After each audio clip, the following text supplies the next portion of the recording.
जमशेदपुर पश्चिम 49 विधानसभा के निर्दलीय प्रत्याशी के रूप में घोषणा पत्र को जारी किया है और साथ ही अपना जो चुनाव चिन्ह है माइक, उसकी जानकारी प्रेस को दी है। घोषणा पत्र में मैंने 18 बिंदुओं को रखा है जो आपके सामने है, आपको दिया भी है। मूलतः शिक्षा, स्वास्थ्य और रोजगार की बातें हैं, लेकिन उसके डीप में जाएंगे तो सबसे इम्पॉर्टेंट हमने यहाँ पे रखा है ईस्टर्न वेस्टर्न कॉरिडोर परियोजना, जिसके नहीं बनने से ही इस शहर में इतना जाम लग रहा है, खासकर जमशेदपुर पश्चिम में जाम लग रहा है। क्योंकि जो नए युवा साथी हैं या जो नए लोग हैं नहीं जानते हैं इस बात को कि 10 को पूर्व की ये योजना थी, जिसके तहत ही ये आपका जो मरीन ड्राइव का एक हिस्सा जो ये बना है वो उसी के तहत एक हिस्सा बना, दूसरा हिस्सा इस साइड से बनना था, वो नहीं बना। इसीलिए भारी वाहन इस शहर के अंदर घुसते हैं आज भी और लोगों को अपनी चपेट में लेते हैं, मौत होती है, कई सारे लोग मर जाते हैं। कई सारे लोग गोल्डन आवर जो होता है, जो सिर में चोट लगती है तो वो समय पर रिम्स पहुंच नहीं पाते हैं। यहाँ MGM में इलाज नहीं होता है क्योंकि आम आदमी TMH जा ना सका और MGM में वह सुविधा पा ना सका। तो जमशेदपुर पश्चिम में वैसे ही स्वास्थ्य केंद्र बहुत कम है, एकमात्र जो डिपेंडेंसी MGM पे है वो जमशेदपुर पूर्वी क्षेत्र में पड़ता है। बिल्डिंग बन गई है जमशेदपुर पश्चिम में, नहीं, वहाँ पानी नहीं है। तो इस तरह की अवस्था के बीच गोल्डन आवर ख़त्म हो जाता है, इंसान मर जाता है। इस तरह की सिचुएशन को बदलना है, ये मैंने अपने घोषणा पत्र में प्रमुखता से रखा है। तो एक ईस्ट वेस्ट परियोजना अगर धरातल पर आ जाती है, जो वादा था सरकार का और यहाँ के कॉरपोरेट सेक्टर का, वो अगर पूरा हो जाता है तो 3-4 समस्याएं हल हो जाएंगी आपकी, स्वास्थ्य से जुड़ी, सिर के चोट से जुड़ी। दूसरी बात है शिक्षा। उच्च शिक्षा के लिए यहाँ से बच्चे बाहर जाते हैं। अब सोच लीजिए कि अगर मानगो से या सोनारी के बस्ती से किसी को आना है पढ़ने, एक विमेंस कॉलेज था वो यूनिवर्सिटी बन गया है, ग्रेजुएट कॉलेज, कितनी सीट्स हैं वहाँ पे ये देखिए, और कितने लोग पढ़ना चाहते हैं आगे, वो कहाँ जाएंगे? जो सामर्थ्यवान है वो बाहर चले जाते हैं पढ़ने। तो सवाल ये कि हम अपनी प्रतिभा क्यों बाहर भेज रहे हैं? हमारे शहर की प्रतिभा बाहर जा रही है, दूसरे राज्यों में जा रही है। बगल में उड़ीसा है, वो इतना विकसित होता जा रहा है, वो शिक्षा का हब बन गया है। हमारे आपके बच्चे वहाँ जा रहे हैं पढ़ने, हम भी बाहर पढ़ने गए थे। तो ये कब तक चलेगा कि यहाँ से जो लोग हैं बाहर पढ़ेंगे, बाहर नौकरी करेंगे, यहाँ वृद्ध माँ बाप बच जाएंगे इस शहर में। हम क्या वृद्धों का शहर बनाएंगे जिनको देखने वाला कोई नहीं है? तो हमारे शहर में जब बच्चे वापस ही नहीं आएंगे, यहाँ आएंगे नहीं, तो ये शहर किस तरह का शहर बनेगा? तो वृहद विकास जिसको कहते हैं जमशेदपुर का, वो नहीं हो पाया है क्योंकि पॉलिटिकल पार्टीज मुद्दों से बच रही हैं, वो जाति और धर्म के मुद्दों में उलझा रही हैं और एक दूसरे पर आरोप प्रत्यारोप कर रही हैं। तो व्यक्तिगत आरोप प्रत्यारोप किसी भी क्षेत्र का मुद्दा नहीं होना चाहिए। कोई भी दो नेता अगर आपस में लड़ रहे हैं तो इससे पब्लिक को क्या करना है? पब्लिक को परिवर्तन करना चाहिए।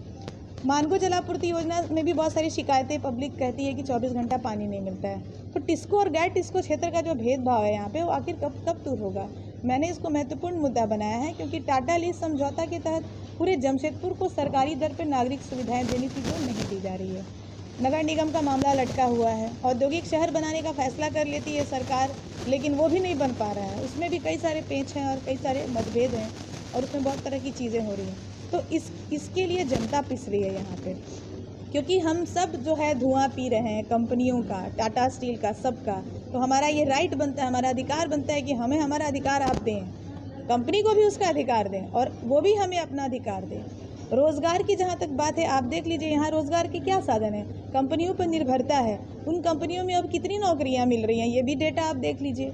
तो हमारे पास वैकल्पिक साधन हमें विकसित करने होंगे क्योंकि कंपनियां आपको सिर्फ धुआं दे रही है, नौकरी नहीं दे रही है।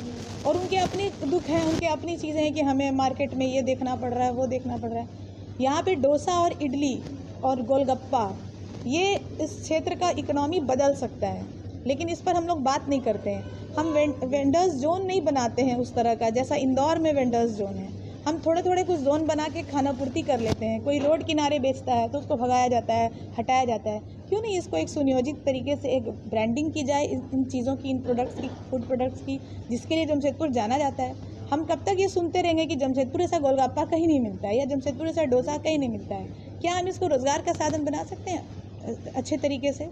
कदमा वगैरह में देखिए क्वार्टर टूटते जा रहे हैं, ये निशानी है इस बात की कि अब नौकरियां नहीं है यहाँ पर कंपनीज़ में। तो क्या हम सिर्फ एक उपनिवेश की तरह यहाँ इस्तेमाल किए जाते रहेंगे? और सच पूछिए तो यहाँ की जो राजनीति है उनको काम ही कहाँ लेना आया है। वो चाहती तो टाटा कंपनी की मदद से ना इस शहर को और पूरे राज्य को स्वर्ग बना सकती थी। बस ज़रूरत इतनी है कि कानून का राज स्थापित हो, कानून का पालन हो, थोड़ा वो भी कंपनी को समझे और कंपनी भी उनको समझे, तो इस पूरे क्षेत्र का परिदृश्य बदल सकता है। मैंने मानसिक स्वास्थ्य की बात कही अपने घोषणा पत्र में। मैंने उन मुद्दों को छुआ है जिस पर कोई बात ही नहीं करना चाह रहा है। लोग जाति और धर्म में उलझे हुए हैं, जातिगत समीकरण में। मानसिक स्वास्थ्य के खराब होने की वजह से ही इतने सुसाइड्स हो रहे हैं और इतना साउंड पॉल्यूशन है, इतना यहाँ पॉल्यूशन है।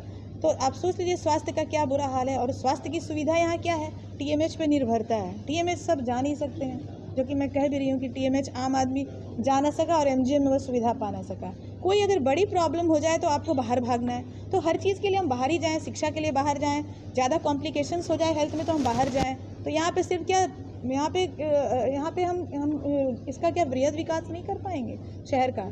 जब उड़ीसा निचले पायदान से इतने ऊपर उठ सकता है सिर्फ एक नेतृत्व की बदौलत, तो जमशेदपुर क्यों नहीं। तो जमशेदपुर के लोगों को भी सोचना चाहिए, अपने नेताओं से पूछना चाहिए, उनको कटघरे में रखना चाहिए जो अब तक के जनप्रतिनिधि हैं, कि भाई आपने इन मुद्दों पे क्या किया है, हमारे साथ क्या क्या अच्छी चीज़ें यहाँ हुई है, हमारा जीवन सरल हुआ है कि और कॉम्प्लिकेटेड हुआ है, ये पूछना चाहिए। अगर ईस्ट वेस्ट परियोजना पूरी हो जाती, ईस्टर्न वेस्टर्न कॉरिडोर पूरा हो जाता, तो आज ये जो पुल के ऊपर बगल से ये फ्लाईओवर और तरह तरह की बातें हो रही हैं, आप देख लीजिए, ये जब तक ये फ्लाईओवर बनता रहेगा और जाम बढ़ता जा रहा है। ये सच है कि नहीं, और जाम बढ़ता जा रहा है, पब्लिक परेशान हो रही है, क्योंकि जो करना है वो नहीं किया जा रहा है। एग्जिस्टिंग जगहों पर फिर आप कुछ खड़ा करेंगे तो आपको फिर और दुकान तोड़ने होंगे और आपको रास्ता को चौड़ा करना होगा, क्योंकि फ्लाईओवर को उतरने और चढ़ने के लिए आपको स्पेस चाहिए होता है। ऐसा नहीं है कि ऐसी हवा में बात कर दी और कुछ योजना पास हो गई, बन गया। तो मेरा कहना है कि 2024 आते आते तमाम आदरणीय नेता शिलान्यास में जुट गए। इसके पहले क्या हो रहा था, इतने सालों तक क्यों नहीं यहाँ चीज़ें बनी। अगर ये बन गई होती तो आज ये पत्रकार अन्नी अमृता चुनाव में नहीं उतर रही थी। पत्रकारिता से बहुत प्यार है, पत्रकारिता करते करते यहाँ के मुद्दों को समझ गई हूँ और यहाँ की राजनीति को भी समझ गई हूँ, यहाँ की राजनीति और कॉरपोरेट साजिश को भी समझ गई हूँ। आज तक एयरपोर्ट का नहीं बनना क्या बता रहा है भाई, देवघर में बन सकता है, दरभंगा में बन सकता है, यहाँ नहीं बन सकता है। यहाँ के संसदीय चुनाव का वो महत्वपूर्ण मुद्दा होना चाहिए। एक ही व्यक्ति को लोग 3-3 बार चुनते हैं, क्यों नहीं पूछते हैं उनसे कि एयरपोर्ट क्यों नहीं बना। आज मैं जमशेदपुर पश्चिम की एक निर्दलीय प्रत्याशी, मैं अकेले अपने पद पर कुछ सम्मानीय लोगों के साथ चल रही हूँ, मैं एयरपोर्ट का मुद्दा उठा रही हूँ। ये नौबत क्यों आई, इसलिए आई है क्योंकि यहाँ साजिश है।